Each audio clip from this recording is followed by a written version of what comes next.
Hello student, आज की class में आप सभी स्टूडेंट का स्वागत है। आज हम लोग पढ़ेंगे क्लास 10 के अध्याय 4 द्विघात समीकरण चैप्टर।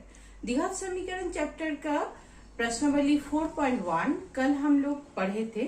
पिछला वीडियो जो बच्चे लोग नहीं देख पाए हैं, निश्चित रूप से डिस्क्रिप्शन बॉक्स में लिंक दिया हुआ है, देख लीजिएगा। आज हम लोग पढ़ेंगे प्रश्नावली 4.2। आइए आज हम लोग पढ़ेंगे क्वाड्रेटिक इक्वेशन, द्विघात समीकरण। द्विघात का अंग्रेजी वर्ड है क्वाड्रेटिक। क्वाड्रेटिक इक्वेशन भी जानना आप लोग के लिए जरूरी है। अब आइए हम लोग पढ़ेंगे प्रश्नावली 4.2। प्रश्नावली 4.2 में दिया हुआ है गुणनखंड विधि से द्विघात समीकरण का मूल ज्ञात कीजिए। मूल शब्द अर्थात यहाँ पर आपको x का मान ज्ञात करना है। जो द्विघात समीकरण में चर होगा उसका मान हम लोग ज्ञात करेंगे। तो यहाँ पर कितना है? चर का सर्वोच्च घात, x का घात द्विघात समीकरण में होता है 2। तो मूल भी कितना हम लोग का प्राप्त होगा? मूल भी प्राप्त होगा 2। आइए अब हम लोग बनाते हैं 1 का 3 नंबर। प्रश्नावली का फोटो हम वीडियो में सेंड कर देंगे, आप लोग स्क्रीनशॉट ले लीजिएगा। आप देखिए गुणनखंड शब्द से हम लोग पहले से ही परिचित है। गुणनखंड शब्द से हम लोग क्या समझते हैं कि गुणनखंड माने गुणा के रूप में उसको पद जो दिया हुआ रहेगा, व्यंजक जो दिया हुआ रहेगा, उसको खंडन करेंगे हम लोग। तो यहाँ पर देखिए गुणनखंड विधि से करने के लिए हम लोग को क्या करना होगा? जो समीकरण दिया हुआ है उसका क्या करना होगा? मध्य पद विश्लेषण, मिडिल टर्म फैक्टर। मध्य पद विश्लेषण आप लोग जान रहे हैं। इससे पहले आप लोग क्लास 7 से ही मध्य पद विश्लेषण बनाते हुए आ रहे हैं। अभी मध्य पद विश्लेषण करके हम लोग मूल ज्ञात करेंगे, अर्थात x का मान ज्ञात करेंगे। तो कैसे करके करना होता है, चलिए हम लोग दोहराते हैं मध्य पद विश्लेषण। मध्य पद विश्लेषण करने के लिए यहाँ पर क्या है? √2x² plus 7x plus 5√2 equals to 0। जो बच्चे बढ़िया से मध्य पद विश्लेषण नहीं जानते हैं बनाने, मिडिल टर्म फैक्टर करने नहीं जानते हैं, वो लोग थोड़ा देखिए कि कैसे करके कर रहे हैं। और पहला पद है √2x², ठीक। अंतिम पद है प्लस 5√2। मध्य पद कितना है? 7x। अब हम लोग को 7x को इस रूप में प्लस माइनस के रूप में सजाएंगे कि 7x आए और वो दो जो पद रहेगा उसका गुणनफल आएगा पहला और तीसरा पद का जितना गुणनफल है उतना। तो देखिए यहाँ पर पहला पद और अंतिम पद का गुणनफल कितना है? √2 इंटू 5√2 होता है। √2 इंटू √2 2, 5 इंटू 2 10x²। तो हम लोग मध्य पद जो विश्लेषण करेंगे तो वहां पर ऐसे दो संख्या हम लोग जोड़ घटाव के रूप में लिखेंगे जिसको गुणा करके आता है 10x² और जोड़ घटा करके आता है 7x। तो देखिए हम लिखते हैं, क्या लिखेंगे? Plus 5x plus 2x। देखिए थोड़ा ध्यान दीजिए आप लोग कि 7x को हम लोग क्या लिखे? 7x को लिखे हम लोग 5x प्लस 2x। और इसका अगर मल्टीप्लाई कर देते हैं तो कितना हो जाएगा? Plus into plus plus 5 into 2 10, x into x²। तो 10x² आ गया हम लोग का पहला पद और अंतिम पद का गुणनफल 10x² भी आ गया और जोड़ के हम लोग का 7x भी आ गया। बस इतना ही है हम लोग का असली का, जहां पर बुद्धि का सबसे ज्यादा जरूरत है कि आप क्या जानते हैं उसका प्रयोग यहाँ आप कीजिएगा। अब अंतिम पद जैसा है उसको लिख दिए 5√2 इक्वल्स टू 0, ठीक। और या अथवा या कुछ भी लिख सकते हैं हम लोग। अब देखिए जो पहला पद और दूसरा पद है, ये दोनों में से कौन सा पद कॉमन है उसको हम लोग कॉमन लेंगे। देखिए यहाँ पर है √2x² प्लस 5x। यहाँ पर देखिए हम लोग कॉमन ले सकते हैं x यदि कॉमन लेते हैं तो क्या रहेगा ब्रैकेट में √2x प्लस 5। समझ गए आप लोग, ये दोनों में से x कॉमन लिए तो ब्रैकेट में रहा √2x प्लस 5।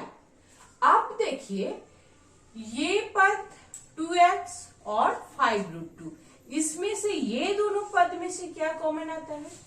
देखिए यहाँ पर है 2x, यहाँ है 5√2।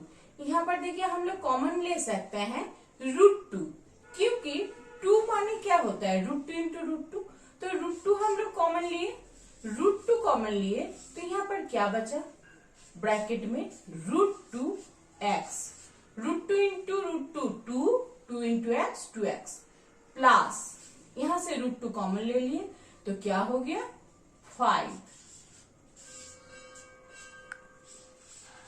Equals to 0।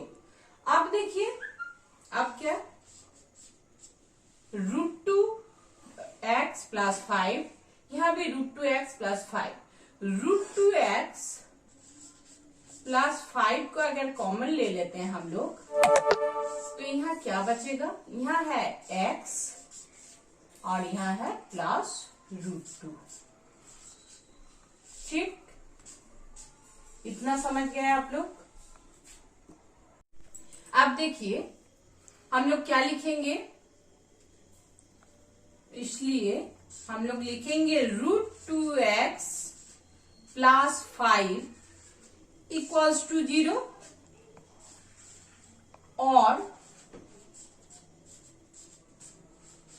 x plus √2 equals to 0।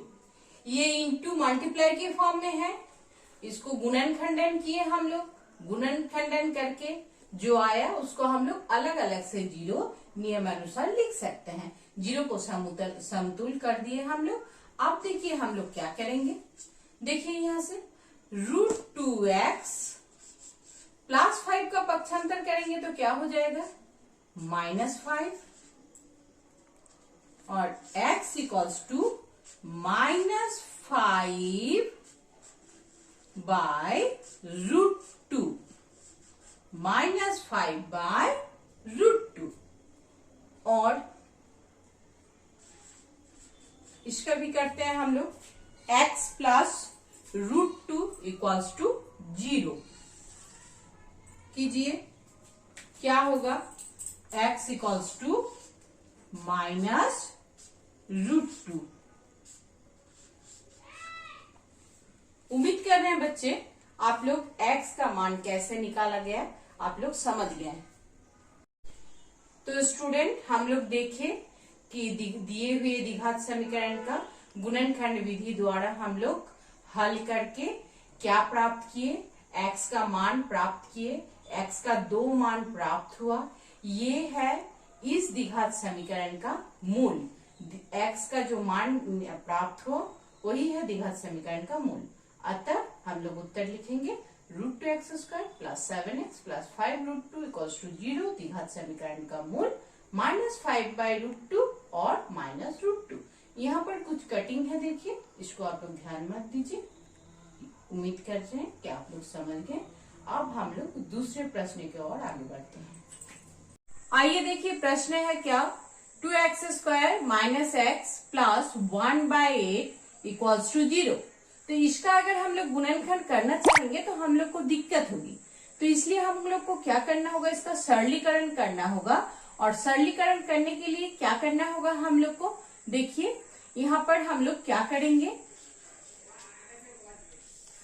2x² के नीचे कुछ नहीं है माने 1 है, x के नीचे कुछ नहीं है माने 1 है, और यहाँ अचर पद में क्या है 1/8। तो 1 1 और 8 का एलसीएम कितना होगा, लॉ से होगा 8। अब देखिए क्या होता है, 8 दूनी 16, 16x² माइनस 8x प्लस कितना होगा 1 इक्वल्स टू 0। अब देखिए क्या करेंगे हम लोग, अब हम लोग करेंगे कोना कुनी गुना। तो 0 के नीचे कुछ नहीं है तो क्या है 1 है, हम लोग मनी मन सोच लिए 1 है। तो अगर हम लोग क्रॉस मल्टीप्लीकेशन करेंगे इस तरह से क्रॉस मल्टीप्लीकेशन करेंगे तो कितना हो जाएगा, कोना कुनी गुना करेंगे तो हो जाएगा 16x² minus 8x plus 1 equals to क्या 8 इंटू 0 हो जाएगा 0। तो सरलीकरण करके आपको समीकरण मिल गया 16x² minus 8x plus 1 equals to 0। अब इसका हम लोग क्या करेंगे, अब इसका हम लोग गुणनखंडन करेंगे। तो क्या गुणनखंड कीजिए, तो गुणनखंड हम लोग कैसे करेंगे, देखिए। तो अब इस समीकरण का गुणनखंड करेंगे हम लोग। तो मध्य पद में है माइनस 8x, तो हम लोग ऐसा संख्या आप लोग समझिएगा कि जो संख्या का योग या घटा करके माइनस 8x आए और गुना करके कितना आए 16x² इंटू 1 कितना होता है 16x²। तो गुना करके आए 16x² और जोड़ घटा करके आए माइनस 8x और गुना करके आए 16x²। तो हम लोग देखिए क्या करेंगे, 16x² minus 4x minus 4x, minus 4x और माइनस 4x क्या होता है माइनस 8x। इसको हम लोग इस रूप से लिखे, माइनस 8x पाने के लिए हम लोग लिखे माइनस 4x माइनस 4x। और ये दोनों पद को गुना करके कितना होता है minus into minus plus 4 into 4 16 x into x² तो प्लस 16x² भी मिल गया हम लोग का। अब क्या है प्लस 1 इक्वल्स टू 0। अब हम लोग क्या करेंगे कॉमन लेंगे, लीजिए कॉमन। पहला पद और दूसरा पद से क्या कॉमन जाता है, देखिए यहां से कॉमन जाता है 4x, तो यहाँ ब्रैकेट में क्या बचा 4x कॉमन चला गया तो बचा 4x माइनस 1। अब देखिए तीसरा पद और चौथा पद में से क्या है, कुछ भी कॉमन नहीं है तो कॉमन लेंगे ब्रैकेट के बाहर -1। अगर हम लोग ब्रैकेट के बाहर माइनस है तो ब्रैकेट के अंदर साइन का परिवर्तन होगा, इसका ध्यान रखिएगा आप लोग। तो कितना हो जाएगा -1 कॉमन लिए तो यहाँ ब्रैकेट के अंदर हो गया 4x माइनस 1 इक्वल्स टू 0। यहाँ देखिए अगर मल्टीप्लाई करते हैं तो कितना हो जाएगा -1 इंटू 4x हो गया -4x, -1 इंटू -1 हो गया +1। अब देखिए हम लोग क्या करेंगे, अब हम लोग यहाँ पर क्या है 4x माइनस 1 4x माइनस 1। अगर 4x माइनस 1 हम लोग कॉमन लेते हैं, 4x माइनस 1 हम लोग कॉमन लेते हैं तो हम लोग का क्या बचा हुआ है, हम लोग का बचा हुआ है यहाँ है 4x यहाँ है 1। जो गुणनखंड करने का नियम है बस उसी को हम लोग कर रहे हैं जैसे गुणनखंड किया जाता है। तो 4x माइनस 1 इक्वल्स टू 0। ठीक, अब इतना हो गया। अब हम लोग x का मान ज्ञात करने के लिए क्या करेंगे, इसलिए हम लोग ये दोनों को अलग अलग से 0 का समान करेंगे।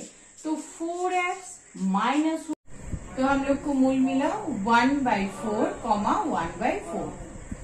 उम्मीद कर रहे हैं बच्चे आज हम लोग 4.2 का गुणनखंड विधि से जो प्रॉब्लम आप लोग को प्रश्न हम समाधान किए आप लोग समझ गए होंगे और इसको आप लोग बढ़िया से समझ के पूरा प्रश्नावली को बनाइएगा। और नेक्स्ट वीडियो में हम लोग पढ़ेंगे प्रश्नावली 4.3।